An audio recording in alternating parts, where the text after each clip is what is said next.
Wednesday morning பையனும் ஹஸ்பண்டும் கிளம்புனதுக்கு அப்புறமா தான் vlog எடுக்கவே ஸ்டார்ட் பண்ணியிருந்தேன். 2 பேரும் கிளம்புனதுக்கு அப்புறம் வீடே அப்படியே அமைதியாக இருக்கும். பின் ட்ராப் சைலண்ட் தான். முன்னாடியெல்லாம் ஹஸ்பண்ட் ஆஃபீஸ் போனால் கூட பையன் இருப்பான்.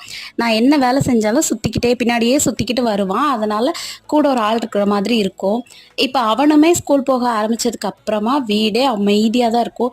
இனி 12 மணி வரைக்கும் வீடு இப்படி தான். டிவியில் எனக்கு பிடிச்ச மாதிரி ஏதாவது சாங்ஸை ப்ளே பண்ணி விட்டுட்டு வேலையெல்லாம் பார்த்துட்ருப்பேன்.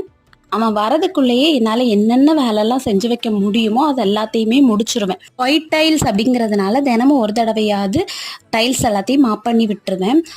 ஒரு செட் துணி மிஷினில் போட வேண்டியதாக இருந்து, ஸோ அதையும் போட்டு விட்டுட்டு ஆல்ரெடி போட்டு வச்சுருந்ததெல்லாம் கொஞ்சம் மடிக்காமலே கிடந்துச்சு.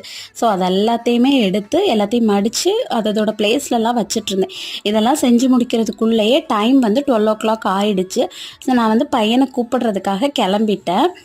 அவ்வளோதான். நம்ம இன்னொரு ஷார்ட்ஸில் பார்க்கலாம்.